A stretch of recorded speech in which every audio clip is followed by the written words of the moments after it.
Sir Dronacharya the gym, इसका vision क्या था जब आपने शुरू किया था? एक्चुअली एक मेरे फ्रेंड थे मिस्टर चोपड़ा। हम्म। मैं पहले दिल्ली यूनिवर्सिटी में 1982 एशियन गेम्स हुए, हाँ जी। तो दिल्ली यूनिवर्सिटी में एक जिम लगा हाँ जी। और तब तक मैं ग्रेजुएशन कर चुका था। हम्म। तो मैंने कहा यार अब मुझे ये आर्ट भी सीखना है। और दिल्ली यूनिवर्सिटी में ग्राउंड में, क्रिकेट ग्राउंड में एक पूना की कंपनी थी, अच्छा। उसने नई मशीन्स लगाई थी हाँ, एशियन गेम्स के लिए। हाँ, कई जगह सेंटर्स बने थे, तो दिल्ली यूनिवर्सिटी में भी लगाया। हाँ, 81 की बात है, 81।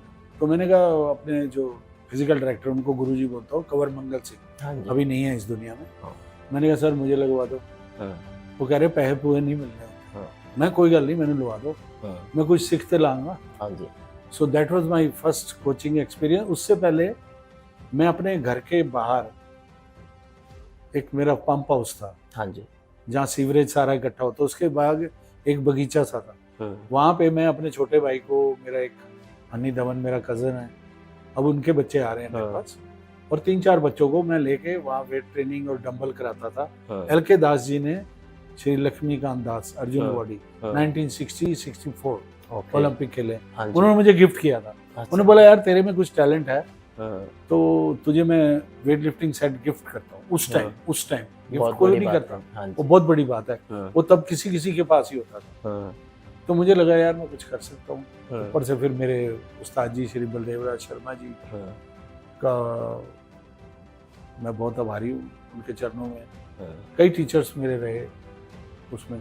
तो तब मुझे पहले तो ये Delhi star weight lifting club था जो हाँ मैंने जी। शुरू किया। हाँ जी। फिर उसमें कुछ एक दो कंपटीशन भी कराए, बाहर से प्लेयर भी बुलाए, ओके। कलकत्ता से, इधर से उधर से।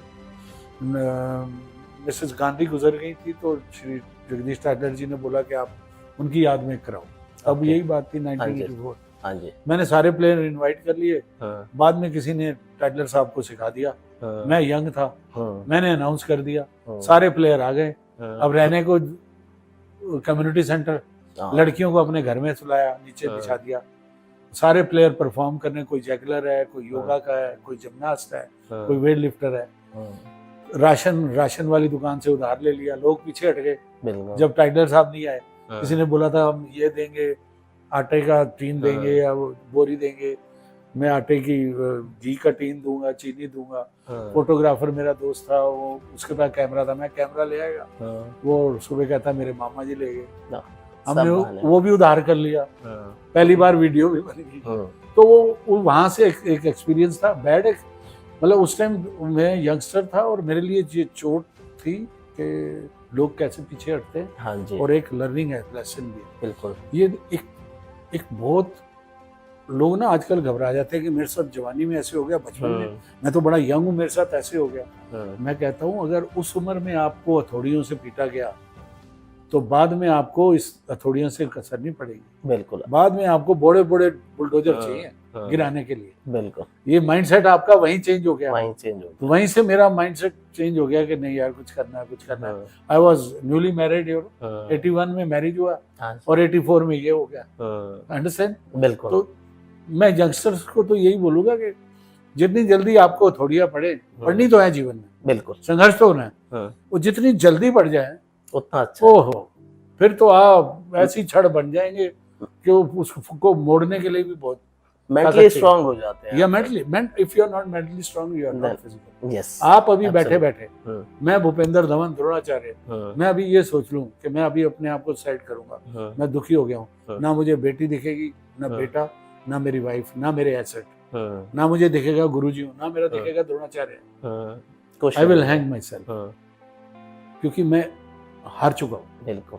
और हारने वाले को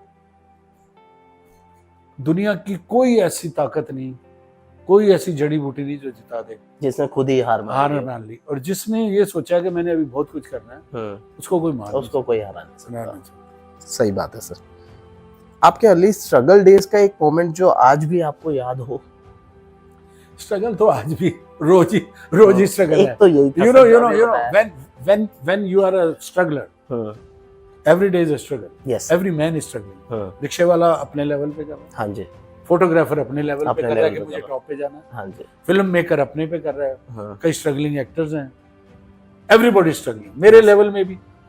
कि मेरी उम्र हो गई है, हाँ। पहले बच्चों को मैं ऐसे मारता था, ऐसे मारता था, अब बच्चे हाँ। की जनरेशन चेंज हो गई है। हाँ जी। स्ट्रगलिंग एवरीवेयर, और स्ट्रगलिंग का मैं ये बोलता हूँ कि स्ट्रगल तब आपकी उठ के ऊपर आती है जब आप कुछ बन जाते हैं। हाँ जी, सही बात। इतनी दुनिया में इतने लोग रिक्शा भी चला रहे हैं, मार भी बिल्कुल। खा रहे हैं, किसी की फिल्म फेल हो रही है, किसी की दुकान हाँ। फेल हो गई, किसी ने लोन ले लिया, वो स्ट्रगल ही है हाँ जी, बिल्कुल और सही सबकी आगे बढ़ने की है। बात। हाँ।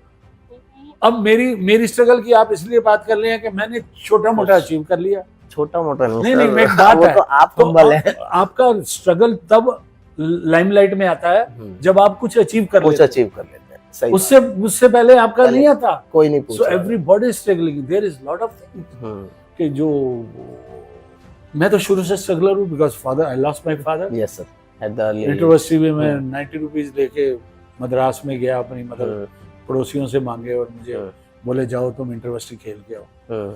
अब मैं स्ट्रगल कितनी बताऊं, every day I am struggling. सही बात अब है इसको ये मत बोलना गोलमोल जवाब है, नहीं नहीं, गोलमोल नहीं, नहीं, आपने लाइफ ये ही सही स्ट्रगल है, कहा। और जो स्ट्रगल है, संघर्ष है ना, वही तरक्की है। वही आपको कहीं पहुंचाता है, एक राह। क्योंकि आप कई बार आप देखते हो, आप एक सपना, मेरे स्ट्रगल की मैं बताता हूँ कि मैं ये सोचता था यार एक बार ना मैं दिल्ली यूनिवर्सिटी का ट्रैक सूट, हंसराज कॉलेज का ट्रैक सूट मिल जाए ना, वो मिल गया। फिर मैंने कहा मैं टीम में आ जाऊँ ना हंसराज कॉलेज की, वो भी मिल गई। फिर मैंने बोला मेरा दिल्ली यूनिवर्सिटी में मेडल आए, तो सेकंड ईयर में मुझे पहली बार थर्ड आया इंटर कॉलेज, फाइनल में मैं फर्स्ट आ गया। अब वो जो स्ट्रगल थे मैं भूलता गया क्योंकि आगे चल रहे थे ना। फिर इंटर यूनिवर्सिटी चले गए, नया गोल एक रख लिया, फिर वो हो गया। अब जो पिछले स्ट्रगल है वो भूलते जाते हो, और कई बार आप देखते हो यार मैं इसके लिए इतना संघर्ष करता था। फिर मैं कहता था यार एक बार मैं इंडिया पहन लूं, यार इंडिया हो जाए ना, या मेरा एक चैंपियन बन जाए दिल्ली स्टेट बॉडी बिल्डिंग, वो दिनेश सवाल बना, मिस्टर दिल्ली ओवरऑल। मैंने कहा अच्छा अब तो मैं बहुत बड़ा कोच हो गया। फिर मैं भूल गया, क्योंकि अगर आप एक अचीवमेंट को याद रखोगे ना, आप उसके सहारे पूरी उम्र नहीं काट सकते। Every day is a new day, हर दिन आपको अचीव करना पड़ेगा। यस सर, अचीवमेंट के लिए आपके द्वार खुले हैं, दरवाजे खुले हैं, पर आप कितना दौड़ के एवरी डे, ऐसे नहीं है, संघर्ष हर दिन उठूंगा, every day is a new day. और सुनो, जंग भी वही जीतते हैं जो जान हथेली पे रखते हैं। बिल्कुल सर, आप बैठे रहेंगे छुपे हुए को जंग नहीं जीतनी, बिल्कुल ना वो जीत पाएगा, उसको वो जान ही बचा पाएगा। सही जंग वही जीतेगा जो अजानत है, जो हाँ और संघर्ष करते जाओ और आगे बढ़ो।